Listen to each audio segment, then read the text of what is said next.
खास असं आहे की पूर्वी असं होतं की खूप सारे साधू संत, आत्ता पण असं आहेत की खूप सारे साधू संत जे आहेत ते हिमालयामध्ये अजूनही तपश्चर्या करतात, आपण ऐकतो। धार्मिक संस्थाएं योगी और सन्यासी योगिक क्रियाओं को दिखाते हैं, पण अशी मान्यता आहे की ते अमृत ज्या ज्या ठिकाणी पडलंय त्याच ठिकाणी फक्त कुंभमेळा होतो। म्हणून भारतामध्ये इस नगर को तीर्थराज प्रयाग भी कहते हैं। यही गंगा और जमुना का संगम है। इसी संगम में गुप्त सरस्वती नदी भी आकर मिलती है, इसीलिए इस स्थान को त्रिवेणी संगम कहा जाता है। त्याच्यामध्ये गुरुदेव म्हणतात की तिथे गंगा, यमुना आणि सरस्वती यांचा संगम आहे तिथे। त्रिवेणी में स्नान करके तन, मन और आत्मा को शुद्ध करने के लिए ही यात्री यहाँ आते हैं। योगी और सन्यासी, गरीब और अमीर सभी प्रकार के लोग यहाँ इकट्ठे होते हैं। नमस्कार, रूट्स, थ्रेड्स अँड रिफ्लेक्शन्स पॉडकास्टच्या आजच्या एपिसोडमध्ये आपण चर्चा करणार आहोत स्वामी प्रणवानंदजींसोबत। स्वामीजी आर्ट ऑफ लिव्हिंग संस्थेचे सिनियर प्रशिक्षक आहेत, तसेच ते आर्ट ऑफ लिव्हिंग वैदिक धर्म संस्थान या संस्थेचे ट्रस्टीसुद्धा आहेत। आज आपण स्वामीजींसोबत एका ट्रेंडिंग टॉपिकवर बोलणार आहोत, तो म्हणजे कुंभमेळा। कुंभ हा शब्द कुठून आला? कुंभमेळ्याचा आध्यात्मिक सिग्निफिकन्स काय आहे?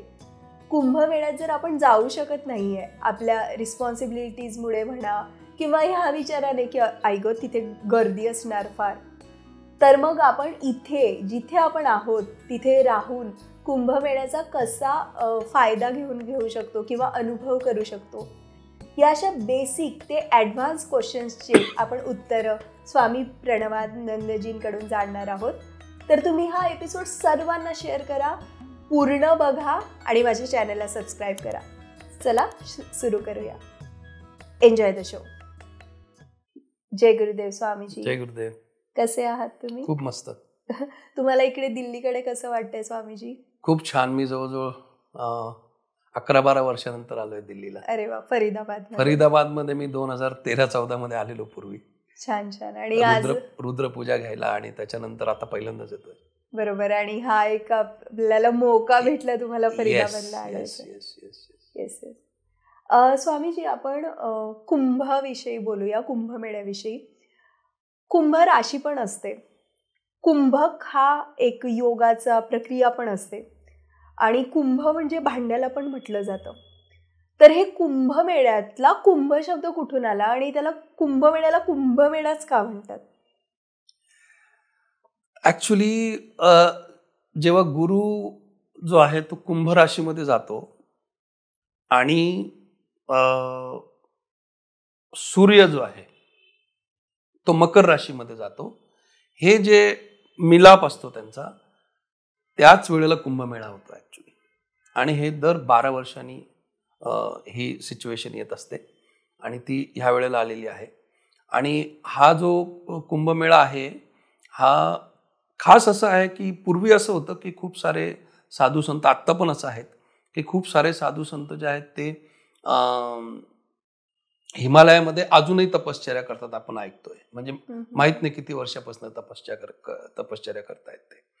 आणि त्यांनी जे काही ज्ञान प्राप्त केलं किंवा त्यांची जी अनुभूती आहे, त्यांचा जो आत्मसाक्षात्कार आहे, आणि ते पब्लिकमध्ये जात नाही, लोकांमध्ये ते जात नाही। तर हा एक असा काळ असतो ज्या काळामध्ये असे हजारो साधू संत जे आहेत ते कुंभमेळ्यामध्ये येतातच आणि मग सामान्य जी जनता आहे त्यांना ते दर्शन देतात, त्यांचे अनुभव सांगतात, त्यांचा जो आत्मसाक्षात्कार झालेला आहे ते सांगतात। त्याच्यामुळे ही हजारो वर्षापासूनची जी परंपरा आहे ती आपल्या ऋषीमुनींनी टिकवलेली आहे आणि आता पण कुंभपर्व चालूच आहे। स्वामीजी, कुंभमेळ्याशी रिलेटेड एक पौराणिक कथा आहे। बोलतात देव आणि दैत्यात भांडण झालेलं, असं काहीतरी ती कथा आम्हाला सांगा। आपण ऐकलं असेल की समुद्र मंथन जे आपण म्हणतो की देवांमध्ये आणि दैत्यांमध्ये समुद्र मंथन झालं की समुद्रामध्ये जे अमृत आहे ते कोण प्राप्त करणार, आणि ते बरीच लढाई झाली आणि त्याच्यानंतर असं आपण ऐकतो की देवांकडे ते अमृत आलं ऍक्च्युली।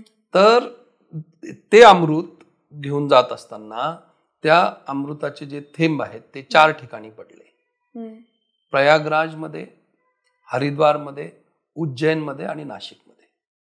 म्हणून आता हे किती वर्षापूर्वी असं झालं, काय झालं ते सांगणं थोडं कठीण आहे. पण अशी मान्यता आहे की ते अमृत ज्या ज्या ठिकाणी पडलंय त्याच ठिकाणी फक्त कुंभमेळा होतो. म्हणून भारतामध्ये या 4 ठिकाणीच कुंभमेळा होत असतो. आणि आता ते अमृत एक गोष्ट वेगळी आहे, पण महत्वाचं मी तर असं म्हणतो की कलियुगामध्ये काय अमृत आहे, तर तुम्ही ध्यान करता, तुम्ही साधना करता, तुम्ही सत्संग करता आणि तुमचं मन प्रसन्न राहतं, मन शांत राहतं. माझ्या दृष्टीने हेच अमृत आहे ऍक्च्युली.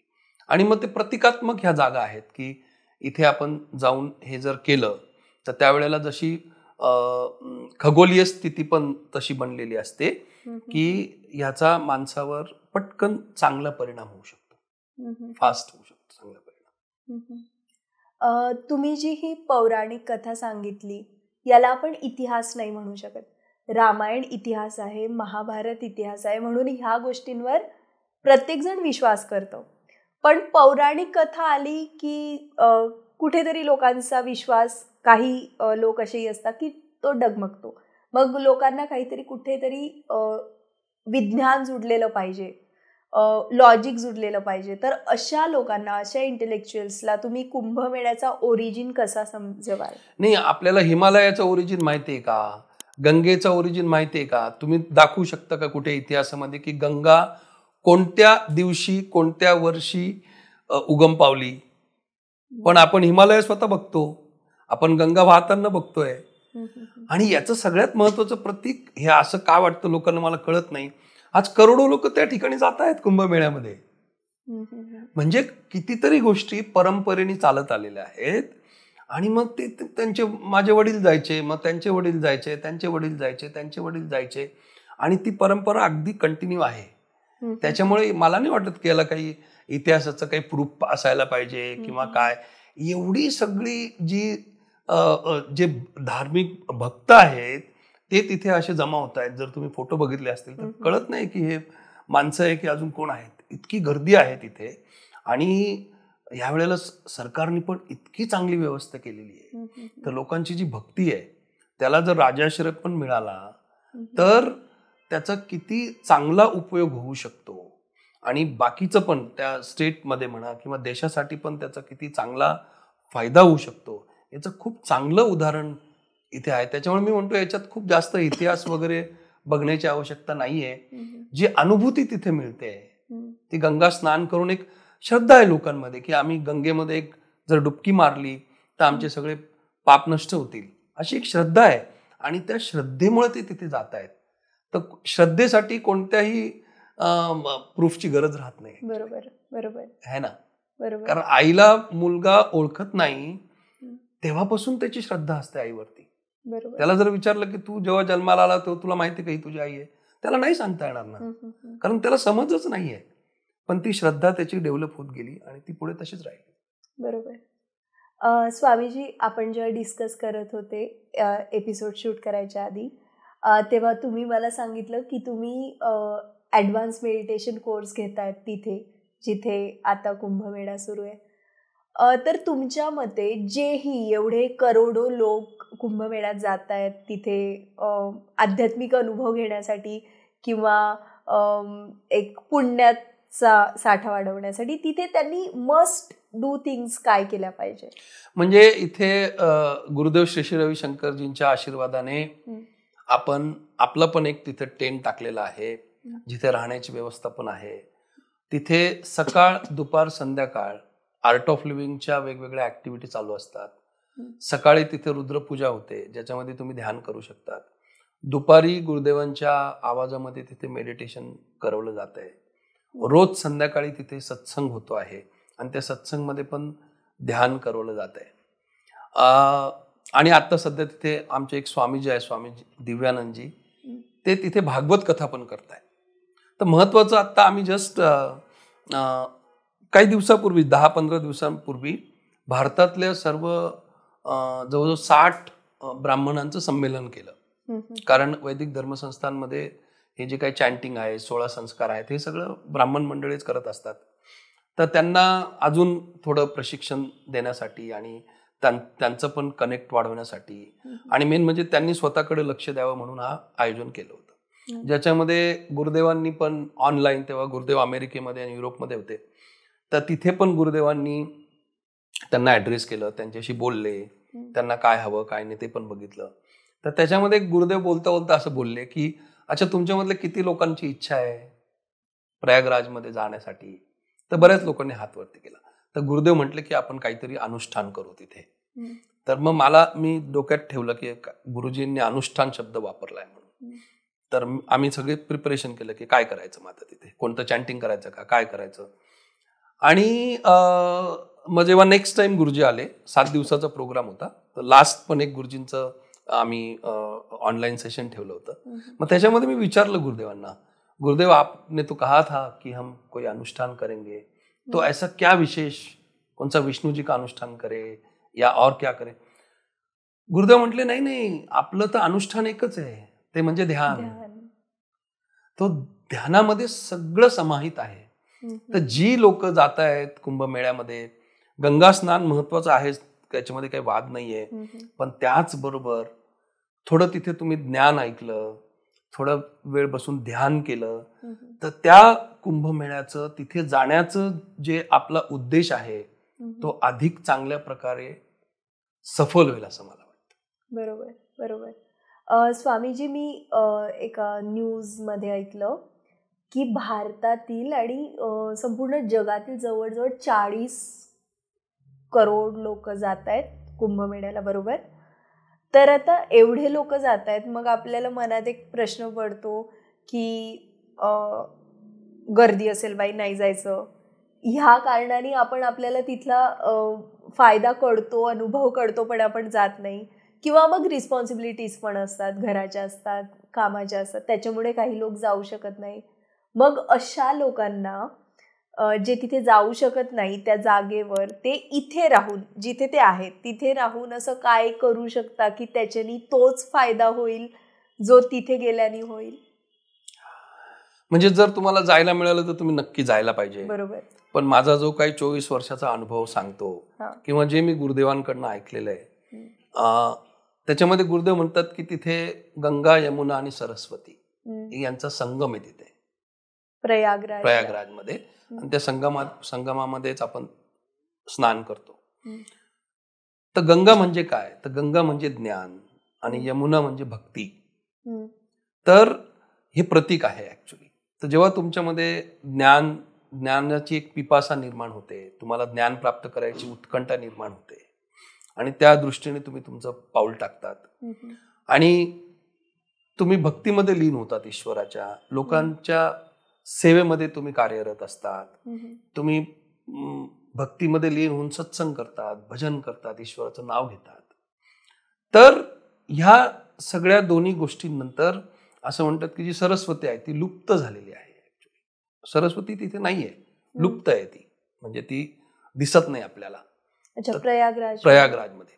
तर ती म्हणजे इव्हन सरस्वतीचा जो उगम आहे, मला वाटतं बद्रीनाथला आहे आय थिंक सरस्वतीचा उगम, तर ती काही मीटरच गेली, 1 किलोमीटर किंवा अशीच गेलेली आहे, त्याच्यानंतर ती दिसतच नाहीये. पण सरस्वती वाहते कंटिन्युअसली. तर ती सरस्वती म्हणजे ध्यान ऍक्च्युली. तर जेव्हा हे दोघांचं तुम्ही बॅलन्स करणार तर तुम्हाला आपोआप ध्यान लागेल. आणि महत्वाचं मी सांगतो की ज्या लोकांना जमतच नाहीये पण त्यांना इच्छा आहे की मला काय अशी अनुभूती येत असेल तिथे प्रयागराजमध्ये, तर आध्यात्मिक ही गोष्ट आपण सांगू शकतो की आपल्या 3 नाडी आहेत ऍक्च्युली, इडा, त्याच्यानंतर पिंगला आणि सुषुम्ना. एक ज्याला म्हणतात सूर्यनाडी, चंद्रनाडी, आणि सुषुम्ना जी आहे ती मध्ये असते. तर जोपर्यंत सुषुम्ना नाडी आपली जागृत होत नाही, ज्याला मला वाटतं आपण कुंडलिनी पण म्हणू शकतो ऍक्च्युली, तोपर्यंत आपल्या जीवनामध्ये अध्यात्माची सुरुवातच होत नाही ऍक्च्युली. तर ज्या पण प्रक्रिया की असं असतं की जेव्हा कुंडलिनी जागृत होते म्हणजे तुम्ही अध्यात्माच्या पीकला पोहोचलेले असते. येस, ती सुषुम्ना नाडीच तेव्हा जागृत होते. नाही, पण तुम्ही म्हटले की सुरुवात होत नाही. हा, म्हणजे जोपर्यंत सुषुम्ना जागृत होत नाही हा. तोपर्यंत अध्यात्माची सुरुवात नाही झाली असं म्हणू आपण आपल्या जीवनामध्ये. अच्छा. तर मेन सुषुम्ना नाडी जी आहे ती जागृत होणं गरजेचं आहे. म्हणजे आध्यात्मिक अनुभवाची त्याच्यासाठी सुरुवात नाही. त्याच्यासाठी असं तर जीवन जगतोच आहे आपण. बरोबर. आपल्याला याच्याबद्दल काही माहिती नाही तरी जीवन चाललंय actually. बरोबर बरोबर. तर हे कसं होऊ शकतं, तर याच्यामध्ये थोडा प्राणायाम केला आपण. जसं आर्ट ऑफ लिव्हिंग मध्ये सुदर्शन क्रिया शिकवली जाते, त्याच्यानंतर काही ऍडव्हान्स मेडिटेशन्स वगैरे शिकवले जातात आणि असे काही प्राणायाम शिकवले जातात की ज्याच्याने आपण आपली सूर्यनाडी चंद्रनाडी याचा बॅलन्स करून आणि आपण जी मध्य नाडी आहे सुषुम्ना त्याला आपण ऍक्टिव्हेट करू शकतो. तर ते जरी आपल्याला साधता आलं, घरी बसून सुद्धा हे आपण करू शकतो, तरी आपल्याला तिथे जी काय अनुभूती मिळायची आहे, जी मनशांतीची अनुभूती मिळायची आहे किंवा जी प्रसन्नता वाटायला पाहिजे, ती जरूर आपण घरी बसून सुद्धा प्राप्त करू शकतो असं मला वाटतं. बरोबर. आणि गुरुजी आता ते पतंजली योग सूत्रामध्ये एक मजेशीर गुरुजी बोलले की गिझर बंद करून टाका आणि मग थंड पाण्याने हा, की जर तुम्हाला असं वाटतच असेल तर आम्हाला जाता येत नाहीये तर काही हरकत नाहीये, गिझर बंद करा आणि असं समजा ते गंगेचंच पाणी आहे ज्याच्याने तुम्ही स्नान. बरोबर बरोबर. स्वामीजी, आत्ताचा जो कुंभ आहे तो बोलतात 144 वर्षानंतर आलाय. म्हणजे मी वाचलं 6 वर्षानंतर कुंभ येतो, मग 12 वर्षानंतरही येतो आणि 144 वर्षानंतरही येतो. तर आत्ताचा जो आलाय तो एका व्यक्तीच्या आयुष्यात एकच वेळी येतो. तर ह्या कुंभमेळ्याचं काय सिग्निफिकन्स आहे? ऍक्च्युली कुंभमेळ्याची जर तुम्ही नावं बघितले तर अर्धकुंभ असं म्हटलं जातं, पूर्ण कुंभ असं म्हटलं जातं आणि मग महाकुंभ म्हटलं जातं ऍक्च्युली. तर अर्धकुंभ म्हणजे जो 6 वर्षांनी येतो त्याला अर्धकुंभ म्हटलं जातं. बरोबर. तर आता जसं 27 मध्ये नाशिकमध्ये पण अर्धकुंभ होणार आहे ऍक्च्युली. आणि पूर्णकुंभ म्हणजे जो 12 वर्षांनी येतो, जे मी तुम्हाला सांगितलं की बृहस्पती म्हणजे गुरु कुंभ राशीमध्ये आणि सूर्य जो आहे तो मकर राशीमध्ये जेव्हा येतो तेव्हा. आता महाकुंभ म्हणजे काय, तर 11 पूर्ण कुंभ झाल्यानंतर जो 12वा पूर्ण कुंभ येतो, जो आता प्रयागराजमध्ये चाललाय आणि जो म्हणून म्हटलं जातं 144 वर्षानंतर आला, त्याला महाकुंभ म्हणतात ऍक्च्युली. म्हणून याचं महत्व अनन्यसाधारण आहे असं म्हणतात. कारण परत महाकुंभ 12 असे म्हणजे 11 पूर्ण कुंभ झाल्यानंतर बघायला मिळेल. म्हणजे मे बी या शरीरात बघायला मिळणारच नाही. त्याच्यामुळे आत्ताचं जे आपण म्हणू की जे खगोलीय जे काही ग्रहांची जी स्थिती आहे ती खूप कंडिसिव्ह आहे. ज्या लोकांना अध्यात्मामध्ये यायचं आहे किंवा अध्यात्मामध्ये अधिक उन्नती करायची आहे, तर काही लोकांनी सुरूच केलं नसेल ऍक्च्युली, तर त्यांनी डेफिनेटली ह्या काळामध्ये सुरू केलं तर त्यांना फास्ट रिझल्ट मिळू शकतो ऍक्च्युली. आणि जे ऑलरेडी अध्यात्मामध्ये आहेत, ध्यान करतायत, सत्संग करतायत, काहीतरी त्यांची सेवा चाललेली आहे, तर त्यांना पण खूप चांगली गती मिळेल असं हे पर्व आहे. त्याच्यामुळे खूपच पवित्र पर्व आहे असं वाटतं मला. बरोबर. स्वामीजी, तुम्ही सुरुवातीला म्हटले की कुंभमेळ्यात असे साधू येतात, असे तपस्वी येतात जे कधी जगाला भेटत नाही, जे हिमालयात वर्षो तप करतात. आणि जर आपण दुसरी बाजू बघितली तर अगदी कॉमन पब्लिक सुद्धा तिथे असते. म्हणजे लाखो करोडो लोक तिथे जात आहे. तर म्हणजे अगदी अध्यात्माच्या पीकला पोहोचलेले लोक सुद्धा आणि एक साधे संसारिक लोक सुद्धा तिथे जातात. तर असं काय आहे या जागेत की ते एवढ्या विभिन्न स्तराच्या ह्युमन्सला, आत्म्यांना ओढतं तिकडे? ऍक्च्युली भगवान कृष्ण म्हणतात गीतेमध्ये की तपदान आणि ईश्वर प्रणिधान हे कधीही सोडण्यासारखं नाही आहे जीवनामध्ये. सगळं सोडा तुम्ही, पण तप, दान आणि ईश्वराबद्दलची प्रेम हे सोडण्यासारखं नाही आहे. तर हे जे तपस्वी आहेत यांनी कितीतरी वर्ष तपश्चर्या केलेली आहे. आणि मग आता ती तपश्चर्या करून करायचं काय, कधी कधी खूप तपश्चर्या करून अहंकार पण येतो. बरोबर. तर मग म्हणून ते इथे येतात समर्पण करायला, हा एक त्याचा उद्देश असू शकतो. दुसरं म्हणजे की जी सामान्य जनता आपलं रोजचं सकाळी उठतायत, काम करतायत, आपल्या जबाबदाऱ्या पार पडतायत, सगळं काही करतायत, त्यांना ह्या तपस्वींचं काही रूपच माहीत नाही किंवा त्याची काही विधीच माहिती नाहीये. तर त्या गोष्टींचं आदान प्रदान जे आहे त्याचं स्थान कुंभमेळ्यामध्ये फक्त स्नान नाहीये करायचं, तर कुंभमेळ्यामध्ये असे जे काही साधू संत येतात, जे कितीतरी वर्षानंतर किंवा जे आपल्याला लवकर भेटू शकत नाही, तर त्यांच्याबरोबर बसून त्यांचा सहवास आपल्याला लाभावा आणि त्याच्यानंतर आपल्यामध्ये पण काहीतरी आध्यात्मिक जागृती व्हावी, हा मुख्य उद्देश आहे असं मला वाटतं याचा. आणि ईश्वर प्रणिधान म्हणजे काय, तर ईश्वराबद्दलची प्रीती है ना. तर हे ज्ञानाचं आदान प्रदान करण्याचं सगळ्यात मोठी जर कोणती जागा असेल पूर्ण ब्रह्मांडामध्ये, मी तर म्हणतो ती म्हणजे कुंभमेळ्याची आहे. म्हणजे असे साधू आपल्याला तिथे बघायला मिळतील, वेगवेगळ्या प्रकारे. किती साध्वी आहेत, आता तुम्ही जर बघितलं असेल तर कितीतरी साध्वी आहेत की त्यांनी इतकी तपश्चर्या केलेली आहे. तर आपल्याला पण एक कसं आहे ना की आपण जे बघतो, जे ऐकतो, आपोआप आपल्या मनामध्ये संकल्प उठतो की अरे मग मी पण असं करायला पाहिजे का, है ना. तर तो संकल्प जरूर उठायला पाहिजे आपल्यामध्ये. तर आपल्याला पूर्ण काही सोडून द्यायची गरज नाहीये. तर थोडा थोडा वेळ जरी आपण ध्यान केलं तरी सुद्धा आपल्यामध्ये ते वैराग्याची प्राप्ती होऊ शकते. आणि वैराग्याशिवाय आपण चालूच शकत नाही काही. कोणतीही गोष्ट जर करायची असेल तर तुमचं मन फोकस्ड पाहिजे. तर वैराग्याने फोकस्ड माइंड होतं ऍक्च्युली. एकच गोष्ट आपण नीट करू शकतो. तर मला वाटतं हाच त्याच्या मागचा उद्देश असेल की आदान प्रदान जे आहे ज्ञानाचं ते व्हावं. मी आज काहीतरी रील बघत होते इन्स्टावर, तिथे मी वाचलं फॅमिली रियुनियन करतायत लोक कुंभमेळ्यात.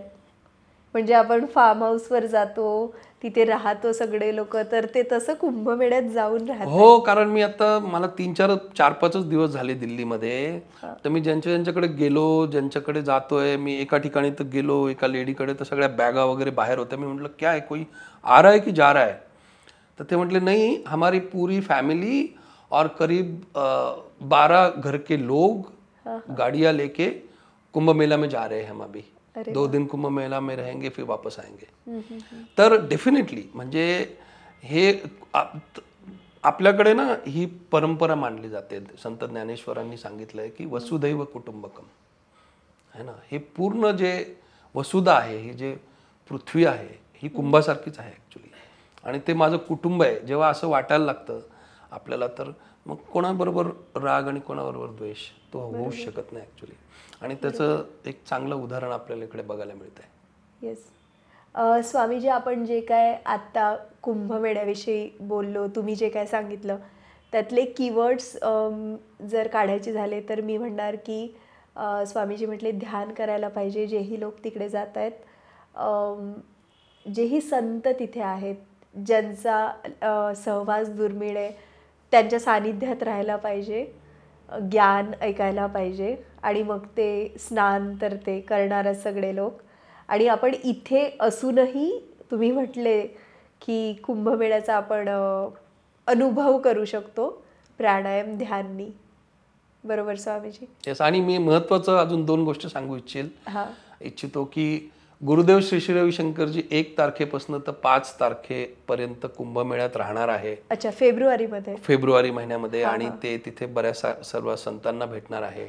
अजून जे काही ध्यान सत्संग करायचं आहे ते करणार आहे. आणि मी स्वतःही जो आर्ट ऑफ लिव्हिंगचा ज्या लोकांनी हॅपीनेस कोर्स केलेला आहे त्याच्यानंतर ॲडव्हान्स कोर्स करू शकतात. तर तो स्वतः मी शिवरात्रीच्या वेळेला, म्हणजे जेव्हा शेवटचं स्नान असेल त्यावेळेला 25 ते 28 या वेळेमध्ये जिथे आपला टेंट आहे तिथेच हे ध्यानाचं शिबिर मी स्वतः कंडक्ट करणार आहे. गुरुदेव येणार आहेत. येस. तर मी जे पण हे पॉडकास्ट बघतायत लोक, त्यांना मी हे सांगू इच्छितो की जरूर तुम्ही हे ध्यान करायला तिथे येऊ शकता. किंवा जेव्हा पण गुरुदेव तिथे असतील तर त्यांच्याबरोबर तुम्ही ध्यान करण्याचा अनुभव कुंभमेळ्यामध्ये घेऊ शकता. बरोबर. स्वामीजी, आपण असं करू शकतो का, हे पॉडकास्टच्या लिंकला कोर्सची लिंक अटॅच जर करता आली तर ते आपण शेअर करू? 100% करू शकतो. येस, मी एडिटिंगच्या वेळी त्याचं लक्ष ठेवेल. नक्की करून देतो. ठीक आहे. Thank you so much Swamiji. तुम्ही आम्हाला खूप छान माहिती दिली, अगदी क्रिस्प वर्ड्स मध्ये, पण अगदी डिकोड करून टाकलं कुंभमेळ्याला. Thank you so much Swamiji. जय गुरुदेव.